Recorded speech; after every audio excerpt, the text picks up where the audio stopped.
Outside the Lloyd Center Mall as a 14-year-old boy is shot in broad daylight. Now Portland police are asking for your help. Welcome to Coin Local 6 at noon. I'm Mike Donahue. And I'm Alexis Delcid. Thanks for joining us. This shooting happened right at the corner of Northeast 11th and Multnomah. On one side of the street, the Lloyd Center. On the other, Holiday Park, not far from Benson High School. Coin Local 6 reporter Carla Castano joins us live now. And Carla, shoppers out there must be pretty nervous because the suspects are still on the loose. Alexis, Mike, it really depends on who you talk to. Witnesses tell us that the boy was just walking through the park here when all of a sudden the shots were fired. But I felt perfectly comfortable right over there at the park.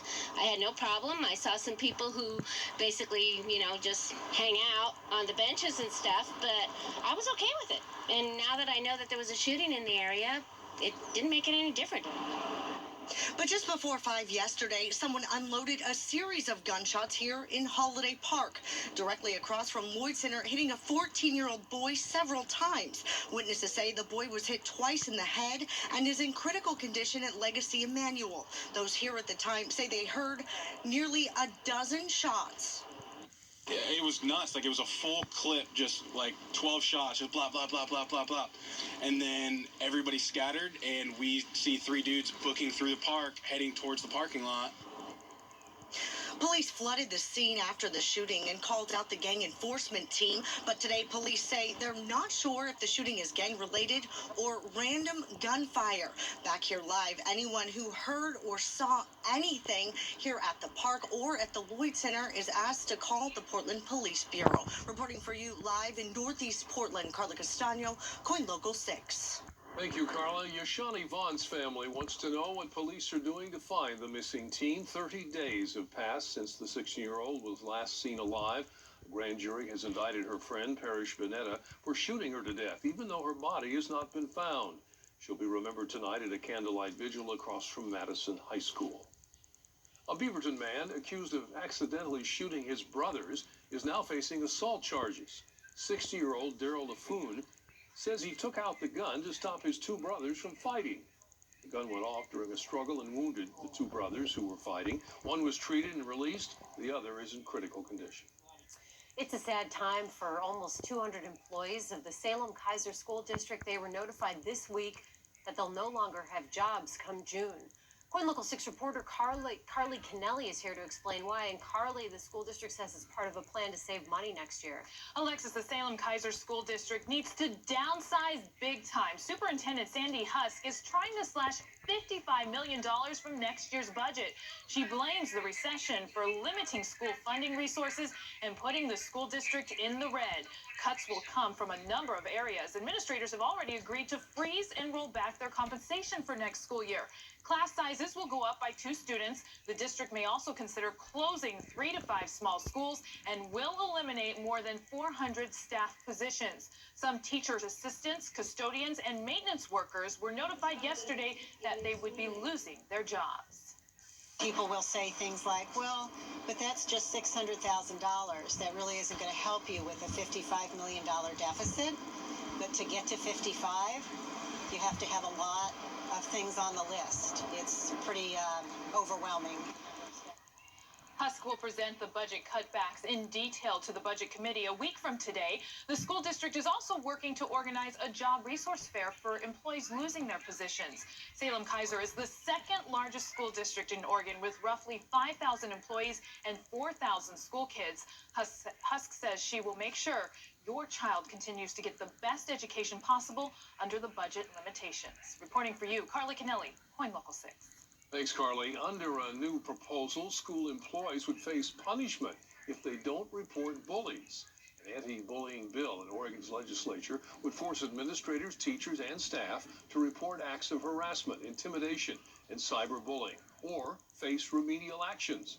A hearing on that bill is set for today. The measure also requires schools to create a way for students to anonymously report acts of bullying. Lake Oswego City Council will vote tonight on whether to extend Portland's streetcar line to Lake Oswego. Advisory committees recommend it. They believe the streetcar will reduce traffic congestion and encourage development. But a majority of the people speaking at a public hearing last week argued the line's too expensive and would negatively impact quality of life. Portland City Council votes on the plan tomorrow, and then Metro will make a final decision this summer. And if you're looking for work, we could have some good news for you. The Help Wanted sign is out at McDonald's in a big way.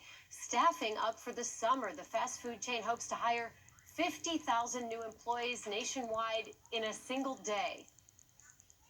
In Oregon and Southwest Washington, we're looking to hire about 650 people to work in our restaurants, both crew people as well as managers. We're pretty excited about that. Manager Dave Stoller says half of today's McDonald's franchise owners started at the counter taking orders. Oregon Secretary of State has joined the company representatives this morning in opening their career fair. A sign the temperature is rising. Alexis didn't have to scrape her windshield this morning. Any morning at 3 in the morning, you don't have to scrape your windshield is a good morning. Meteorologist Matt Brode is in with a Pinpoint Weather Center with a first look at the forecast. Matt. It's an improvement, right? But it's pretty sad that this late in the month of April, we got to even worry about scraping the old windshield, right? All right, let's take a live look outside right now because we have in real time some wonderful sun breaks. Of course, right when I say that, we see some of those more ominous looking clouds, and we can't rule out a sprinkle or two, but overall the sun is shining. And if you don't believe me here, well, let's go right to the Tolivon Inn at the Cannon Beach site. 47 degrees in our weather bug, hardly a cloud in the sky. And if that weren't good enough for you, well, we got sunshine along the Columbia, Salties in the Columbia, 49, but still pretty chilly. Goldendale, Maryhill Winery, look at all that beautiful sunshine. Just a couple of what we call cumulus clouds, those ones that look like cotton balls, of course. Look at these morning lows, though, and Alexis didn't have to scrape her windshield. Well, because most spots were above freezing with the exception of Oregon City at Ogden Middle School, 30 degrees. Currently, well, 50 at Oregon City, 50 Vancouver, mostly upper 40s across the metro. Satellite picture paints a picture of a lot of sunshine, but still pretty cool. Do we get to be 60 degrees? We'll talk about that and give you kind of a sobering statistic about just how many times we've seen 60 degrees this year when I see it back here in just a few minutes, guys. Thanks, Matt. Another death in North Carolina from the record tornadoes. A baby is the fourth family member killed in a mobile home in Raleigh. People in Mississippi and Ohio Valley are bracing for more storms today, which could hit the South tomorrow. KOIN Local 6 national correspondent Manuel Gallegos takes us to some of the hardest hit areas. Pieces of a home are scattered across Rhonda Ray's Oklahoma property. The trees, the travel trailer, a couple of outdoor buildings completely gone. Now she's trying to clean up what she can before another round of severe weather. The nation's midsection from the Mississippi Valley up through the Northeast is facing thunderstorms, high winds, and possibly more tornadoes. Just twisting up, there goes a flash. Last week's storm that moved across the country produced more reported tornadoes than any other in history. Yep, there goes the roof off a house. Stephen Hogue was on the phone with his sister when this tornado in North Carolina just missed him. Hang on, I love you. The tornadoes damaged or destroyed more than 800 homes and businesses just here in North Carolina alone. And people in this Raleigh suburb are already starting to clean up and rebuild. Workers were out this morning patching roofs and putting up tarps, getting ready for a round of thunderstorms that are expected to hit Wednesday. Some homeowners only had minor damage from the tornado, but others lost everything. President Obama is pledging federal support. Our thoughts and prayers are with all the families who have been affected down there. Tornadoes ripped across 14 states. North Carolina alone has tens of millions of dollars in damages. In Raleigh, North Carolina, Manuel Gallegos, KOIN Local 6. And scenes like those have inspired a local Red Cross volunteer to go help those tornado victims. Carol Gross got the call at her Beaverton home last night. So she'll be landing in Raleigh this afternoon, and she'll be helping comfort those traumatized victims who've lost everything in this disaster. Just a lot of disaster, and I'll make sure that I take some good boots with me because I may be walking through rubble. We'll probably go through and see how the different communities are doing. If you'd like to help, you can. All you have to do is click on a link on our website, koinlocal6.com, click on the national tab, and then look for the story about the storm. An elderly couple is randomly attacked by a group of teens. How police are hoping to use Twitter to bring them to justice. And here's something to think about the next time you or a loved one has surgery. What a study reveals about those do not resuscitate orders. The great mystery meat debate. Why a lawsuit over what Taco Bell is serving was suddenly dropped. Have a story to tell? Call KOIN Local 6 News at 503-464-0614 or email us at koindesk@koin.com.